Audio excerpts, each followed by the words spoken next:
시편 145편은 다윗이 쓴 시입니다. 다윗은 오늘의 말씀 17절에서 여호와 하나님은 모든 일에 은혜로우신 분이라고 고백했습니다.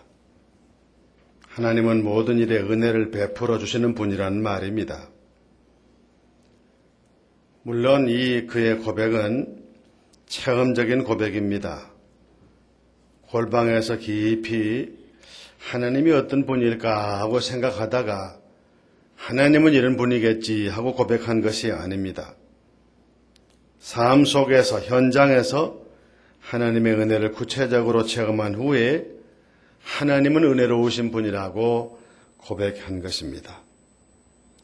그가 체험해서 고백했던 것처럼 여호와 하나님 우리의 모든 일에 함께 하시며 은혜를 베풀어 주시는 분이십니다. 성경은 우리에게 다윗의 생애를 자세히 보여주고 있습니다. 들에서 아버지의 양을 치던 그의 모습에서부터 자신에게 허락해 주신 왕위를 아들 솔로몬에게 위임하고 아들에게 성전 지을 것을 당부한 다음에 자신의 생을 마감하는 그의 모습까지 그의 모든 것을 자세하게 우리에게 보여주고 있습니다. 그의 생애를 보면 누구에게나 교훈이 될 만한 훌륭한 모습은 물론 감추고 싶은 분명히 아름답지 못한 그 같은 일들까지라도 숨김없이 보여주고 계신 것을 봅니다.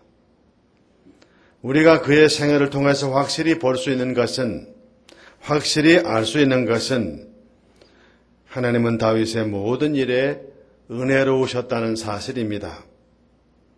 그가 하나님의 말씀을 순종해서 경건하게 살 때는 물론 은혜로우셨고 그가 부끄러운 죄를 범하고 눈물로 회개할 때에도 항상 그에게 은혜로운 하나님이셨음을 우리가 분명히 알 수 있습니다.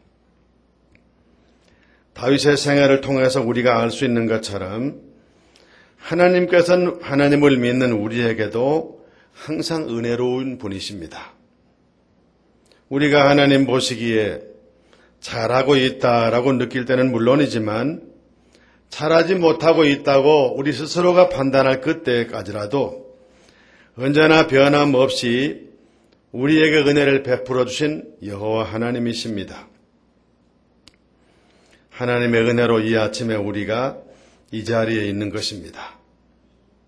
그 은혜가 없었으면 우리가 하나님의 자녀가 될 수 없었을 것이고 그 은혜가 아니었으면 벌써 우리가 버림을 받았을 것입니다.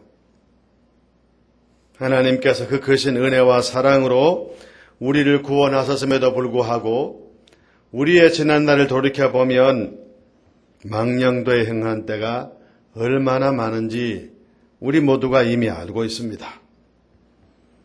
다윗은 오늘의 말씀에서 하나님의 은혜로우심을 구체적으로 하나하나 지적하고 열거하고 있습니다.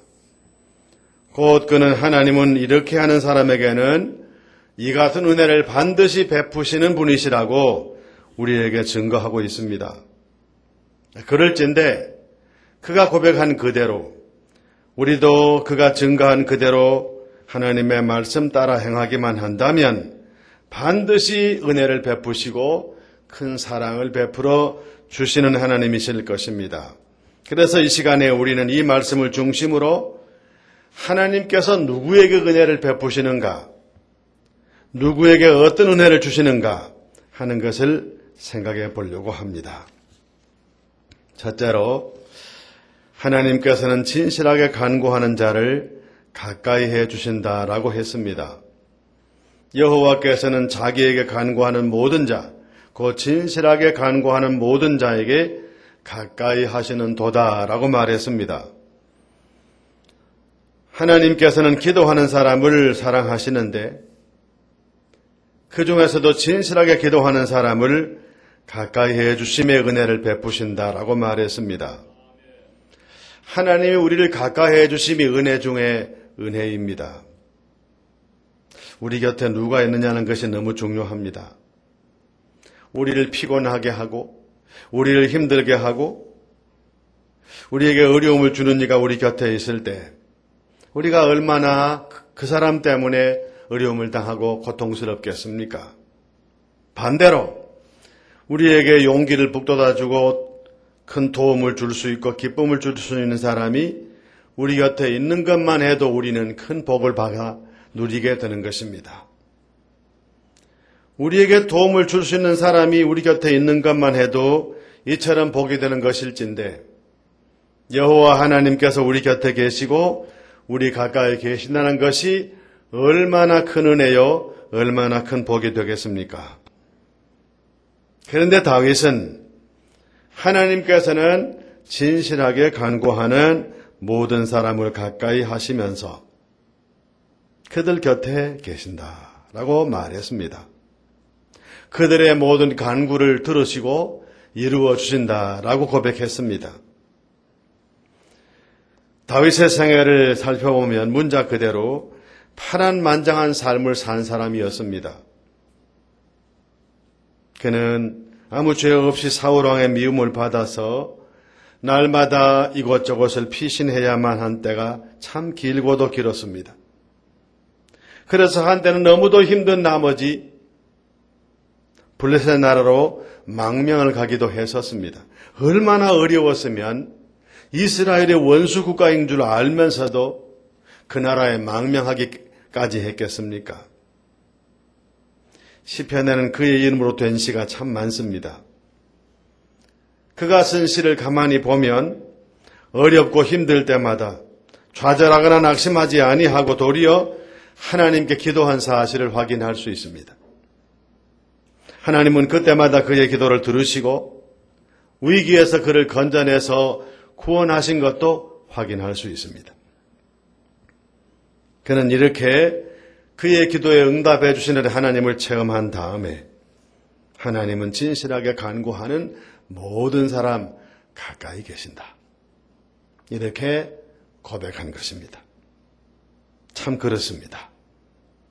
우리가 하나님 앞에 기도할 때, 무엇보다 진실되게 기도할 때 하나님은 우리를 가까이 하시고 우리에게 은혜를 베푸시며 우리의 간구에 응답하시는 하나님이십니다. 무엇이 진실입니까? 무엇이 진실한 기도입니까? 잘못했을 때는 잘못했다고 고백함이 진실이고 은혜 받았음에 대해서 감사함이 진실입니다. 기도의 생명이 무엇입니까? 하나님의 응답에 있습니다. 하나님이 응답하지 아니하시는 기도는 아무리 오래 하고 많이 해도 기도로서 아무 가치가 없는 것입니다.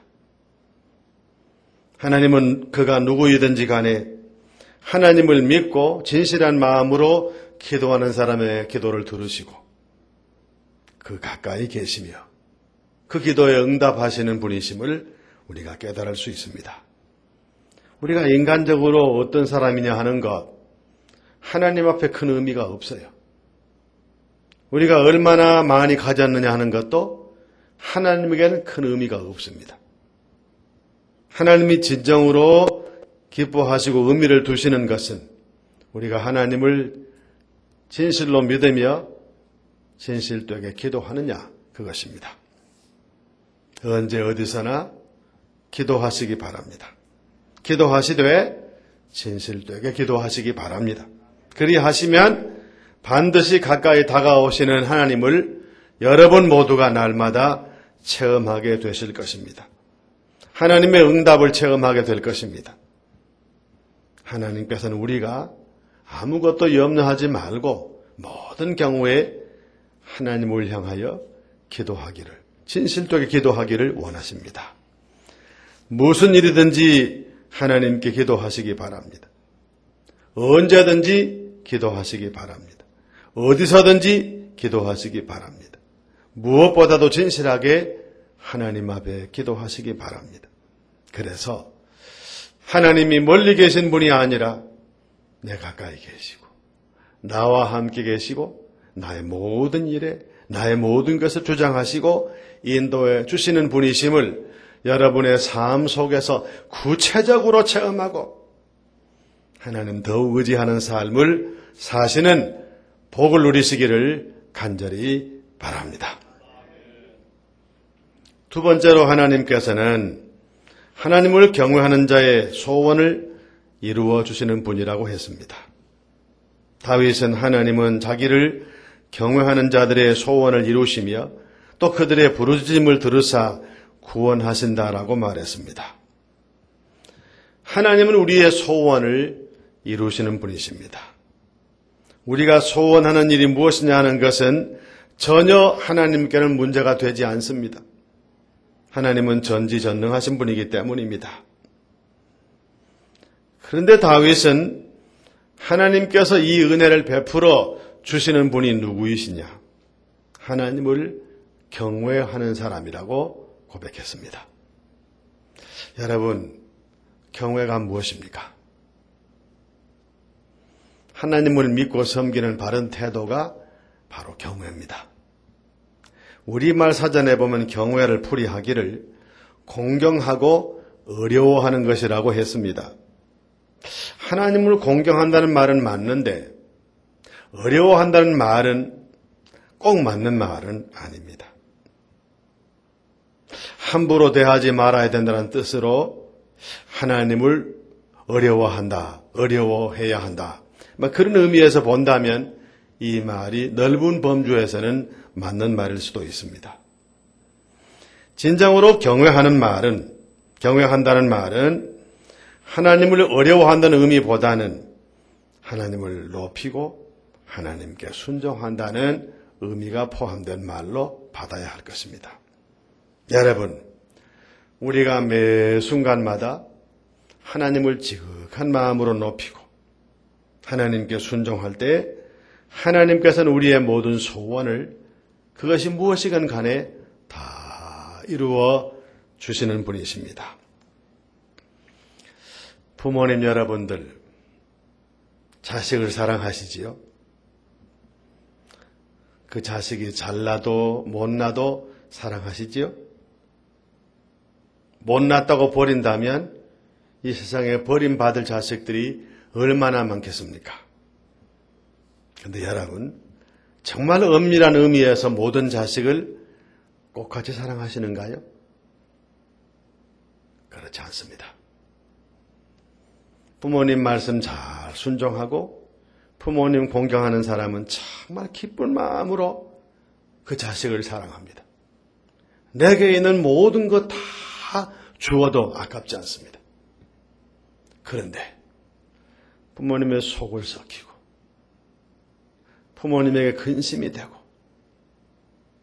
부모님을 고통스럽게 하는 자식, 그 자식이기 때문에 사랑은 해요. 그러나 기쁜 마음으로 사랑하지는 못합니다. 우리의 자식을 향한 이 사랑을 미루어 생각을 해보면 하나님의 사랑 또한 그러하실 것이라는 생각을 해봅니다. 우리가 하나님을 경외하고 하나님을 높이고 하나님 말씀 순종하고 살아갈 때 하나님은 정말 기쁜 마음으로 우리 모두를 사랑하실 것입니다. 하나님이 주시고 싶은 모든 은혜를 하나도 아낌없이 다 우리에게 언제나 주시고 싶으실 거예요. 그런데 반대로 이스라엘이 그러했던 것처럼 하나님 거역하고 어긋난 길로 가고 하면 그래도 하나님의 택함을 받은 하나님이 선택하신 자녀인 고로 사랑하시기는 하지만은 기쁜 마음이 아닙니다. 성경을 보면 이스라엘 향해서 하나님이 탄식하시는 말씀이 얼마나 많이 나옵니까? 그런 우리들의 모습을 보고 하나님께서는 탄식하시면서라도 그래도 버리지 않고 사랑하실 거예요. 그렇다면 우리가 정말로 하나님의 사랑의 대상이 되고 하나님의 은혜와 사랑과 복을 누리기 위해서는 어떻게 해야 될까요? 우리가 하나님을 경외해야 합니다. 그렇게 될 때 하나님께서는 우리를 하나님의 사랑의 품속에 늘 품어주시고 우리가 구하는 모든 소원들을 하나님이 아주 기뻐하시는 마음으로 우리가 사랑하는 자식들의 모든 소원을 다 들어주고 이루어주는 것처럼 다 우리에게 허락해 주실 것입니다. 이제부터 여러분 부디 하나님을 경외하십시오. 하나님을 높이고 하나님의 말씀에 순종하십시오. 곧 하나님을 경외하십시오. 이렇게 하심으로써 여러분들의 마음속에 품고 있는 소원이든지 여러분이 입을 열어서 하나님 앞에 내게 이런 소원이 있습니다. 하나님 들어주십시오 하는 소원이든지 하나님이 기뻐하셔서 여러분들의 소원을 다 이루시는 이 같은 복을 누리고 살아가실 수 있기를 간절히 바랍니다. 세 번째로 하나님께서는 자기를 사랑하는 자를 보호해 주신다고 말씀했습니다. 여호와께서는 자기를 사랑하는 자들을 다 보호하시고 악인들은 다 멸하신다고 말씀했습니다. 우리에게 도움을 줄 수 있는 사람이 우리 곁에 있는 것만 해도 큰 위로가 되고 격려가 됩니다. 그러나 하나님께서는 분명히 말씀하십니다. 우리 눈으로 보기에는 큰 힘이 있다고 보여지는 방백이라도 믿지 말고 의지하지 말라고 말씀을 하십니다. 세상에 힘이 있는 사람이라도 호흡이 끊어지면 흙으로 돌아갈 수밖에 없기 때문에 사람 의지하지 말고 여호와 하나님만 믿고 의지하라고 말씀하십니다. 우리의 진정한 보호자는 여호와 우리들의 아버지 하나님이십니다. 그분께서 우리를 지켜 보호하시면 그 누구도 그 무엇도 우리를 해할 수가 없습니다. 그러므로 하나님의 보호하심을 받는다는 것보다 더 큰 은혜와 복은 있을 수가 없습니다. 하나님을 사랑하는 자는 하나님이 다 지켜주시고 보호해 주신다고 말씀을 했습니다.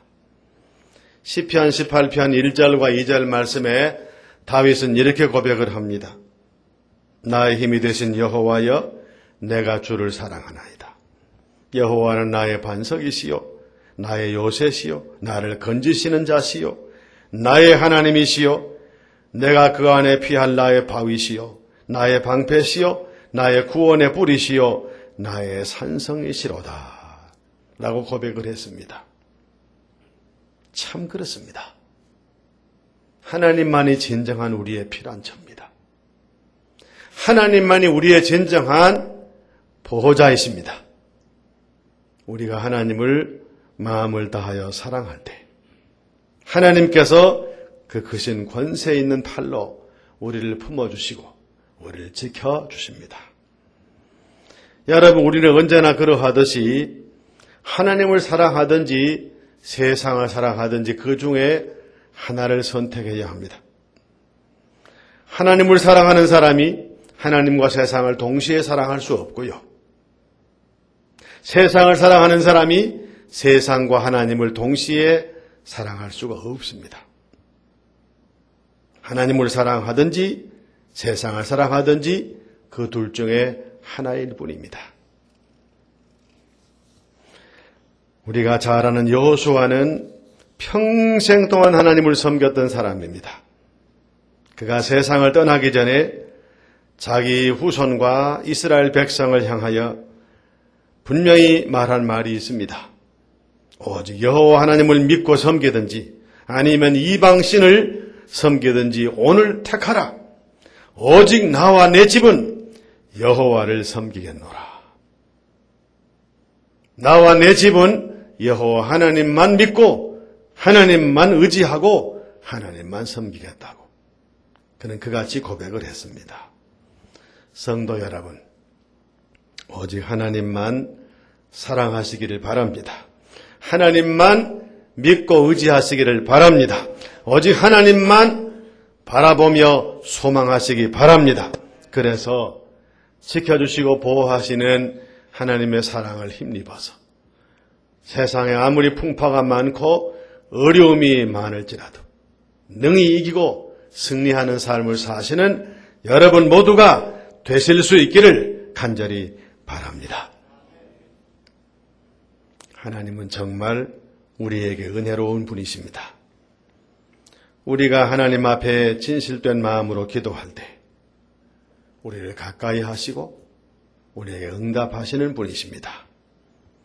우리가 하나님을 경외할 때, 곧 하나님을 높이고 하나님 말씀 순종하고자 할 때 우리의 모든 소원을 이루시는 분이십니다. 또 우리가 하나님을 진정으로 사랑할 때 우리를 지켜주시고 보호해 주시는 우리들의 아버지 되십니다. 다윗은 자기의 체험을 근거로 하나님이 이른 분이라고 고백을 했습니다. 성도 여러분, 여러분도 이 여호와 하나님을 체험하시고 여러분의 자녀들, 여러분의 후손들, 또 여러분과 관계하는 모든 이들에게 내가 믿는 하나님은 이른 분이라고 다윗처럼 분명히 고백하고 증거하는 삶을 사실 수 있기를 간절히 바랍니다. 거룩하신 아버지 하나님 감사합니다. 우리에게 은혜로우신 하나님이 오늘까지 우리를 인도하시고 도와주시고 보호하신 것을 진실로 감사합니다. 오늘 아침 저희들은 다윗이 체험한 하나님은 어떤 분인가를 그의 고백을 통해서 다시 확인했습니다. 저희들도 삶 속에서 다윗처럼 하나님을 믿고 의지하면서 이 같은 하나님이심을 체험하고 우리도 고백함으로 살게 하여 주옵소서.